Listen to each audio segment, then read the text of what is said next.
90s का वो दौर था जब हम लोगों की स्टूडेंट लाइफ थी।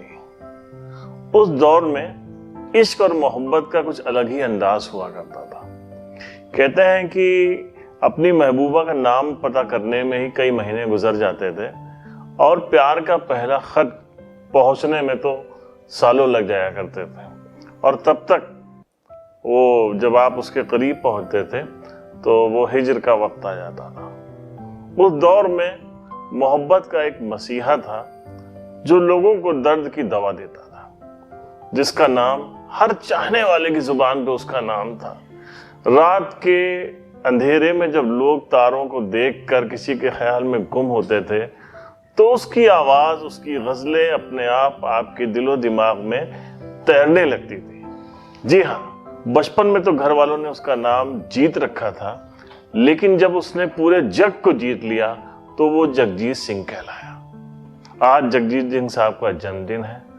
हम सब उस इंसान को याद कर रहे हैं। होठों से छू लो तुम, मेरा गीत अमर कर दो। होठों से छू लो तुम, मेरा गीत अमर कर दो। बन जाओ मीत मेरी प्रीत। 1998 की बात है। तब लखनऊ के बेगम हजरत महल पार्क में ही लखनऊ महोत्सव हुआ करता था। हम लोग पहली बार जगजीत सिंह को सुनने के लिए गए थे। जगजीत साहब, सब उनके दीवाने थे। बिल्कुल लोगों को एक खुमारी थी जगजीत सिंह साहब को सुनने की। गजल जो कभी खालिस उर्दू ज़बान समझने वालों की मिल्कियत हुआ करती थी, दो ऐसे गजलकार गुजरे हैं जिन्होंने उस गजल को आम आदमी तक पहुंचा दिया। एक तो जगजीत सिंह साहब और दूसरे गुलाम अली साहब। इन्होंने गजल में वो रूहानियत बख्शी कि हर खासो आम उससे जुड़ गया। राजस्थान के बीकानेर में एक राजा हुआ करते थे, गंगा सिंह। उन्हीं के नाम से एक जिला बसा हुआ है, श्री गंगा सिंह। वहीं जन्म लिया जगजीत सिंह साहब ने। बाद में उनके पिता की नौकरी के चलते वो पंजाब चले गए, वहीं उनकी पढ़ाई हुई। जिस जमाने में वो पढ़ाई कर रहे थे जालंधर में, उनका इश्क हो गया एक लड़की से। बड़ा मुश्किल दौर था साहब। साइकिल से गुजरते थे, उसके घर के बाहर जाते थे। कभी उनकी चेन उतर जाती थी, कभी चेन टूट जाती थी, कभी हवा निकल जाती थी। उसी बहाने से बैठ जाते थे और उस बालकनी को ताकते रहते थे कि कब उस वहां पे उनके जो थी उनका दीदार हो जाए। और यहीं से इश्क भी परवान चढ़ता है और यहीं से जगजीत सिंह साहब की गजलों को आत्मा भी मिलती है। कॉलेज के डेज में ही उन्होंने गाना शुरू किया और उसके बाद जब वो फिल्मों में पहुंचे तो 80s का जो दौर था उसमें वो शानदार नगमे, वो शानदार गजलें फिल्मों में आई जिसने सबको दीवाना बना दिया। उस वक्त की तुम इतना जो मुस्कुरा रहे हो, होठों से छू लो तुम, मेरा गीत अमर कर दो। प्यार मुझसे जो किया तुमने तो क्या पाओगे, मेरे हालात की आंधी में बिखर जाओगे। तुमको देखा तो ये ख्याल आया, जिंदगी धूप तुम घना साया। फिल्मों की गजलें लोगों तक पहुंच चुकी थी, लेकिन जो 90s का दौर था उसमें जब जगजीत सिंह साहब की गजलें लोगों तक पहुंची तो उन्होंने उन गजलों के सहारे अपने महबूब को याद करने का एक जरिया बनाया। वो गजलें, प्यार का पहला खत लिखने में वक्त तो लगता है, नए परिंदों को उड़ने में वक्त तो लगता है। तेरे आने की जब खबर महके, तेरी खुशबू से सारा घर महके। होश वालों को खबर क्या जिंदगी क्या चीज है, इश्क कीजिए फिर समझिए आशिकी क्या चीज है। तेरे आगे चांद पुराना लगता है। तेरे आने की जब खबर महके, तेरी खुशबू से सारा घर महके। इन्हीं सब के बीच में एक और दौर आया था जो एक हिस्ट्री बन गया। गुलजार साहब, नसीरुद्दीन शाह साहब और जगजीत सिंह साहब, इनकी तिकड़ी मिलती है और एक शाहकार बनता है जिसका नाम होता है मिर्जा गालिब। मिर्जा गालिब साहब की गजलें उससे पहले आम लोग जो हैं वो कहते थे कि अरे साहब गालिब को कौन सुन सकता है, उसको तो बड़े उर्दू दाई सुन सकते हैं।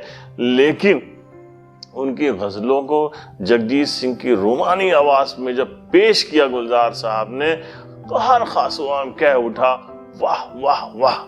आप भी सुनिए। हजारों ख्वाहिशें ऐसी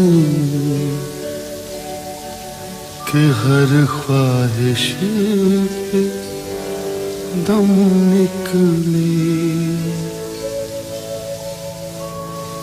बहुत निकले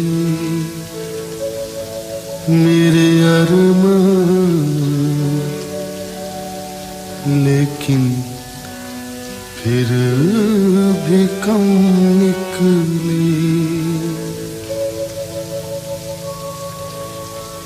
निकलना खुद। जगजीत सिंह साहब ने जहां गालिब, मीर, जोश, फिराक, मजाज जैसे शायरों को अपनी आवाज बख्शी, वहीं उन्होंने डॉक्टर बशीर बद्र, निदा फाजली, गुलजार, जावेद अख्तर साहब की लिखी हुई न जाने कितनी गजलों को गाया। यही नहीं, जगजीत सिंह साहब की एक खास बात यह थी कि वो ऐसे शायर जिनकी कोई पहचान नहीं होती थी, उनकी कोई बड़ी शिनाख्त नहीं थी, उनकी गजलें गाई और उनकी गजलों को अपनी आवाज देकर उन्होंने अमर कर दिया। भारत सरकार ने जगजीत सिंह साहब को पद्म भूषण भी दिया था, उनके नाम से डाक टिकट भी जारी हुआ था। यह सब तो वो एजाज थे जो उनकी शख्सियत के आगे बहुत छोटे थे। जगजीत सिंह साहब अपने बेटे की, जो उनके बेटे की बहुत जल्दी डेथ हो गई थी, उसके चलते वो और उनकी जो मिसेज हैं चित्रा सिंह साहब, इन लोगों को बहुत धक्का पहुंचा था। ये एक खलिश थी उनकी जिंदगी की, एक कमी थी उनकी जिंदगी में जो कभी नहीं पूरी हो पाई। उसके चलते 2011 में एक फिर से उनको एक ब्रेन स्ट्रोक आया और जिसके बाद वो रूमानी आवाज, खूबसूरत आवाज हमेशा हमेशा के लिए हमसे दूर चली गई।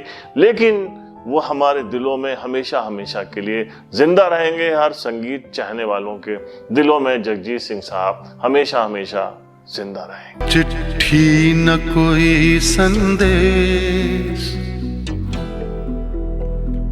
हो, चिट्ठी न कोई संदेश, जाने वो कौन सा देश जहां तुम चले गए। चिट्ठी न कोई संदेश, जाने वो कौन सा देश जहां तुम चले गए।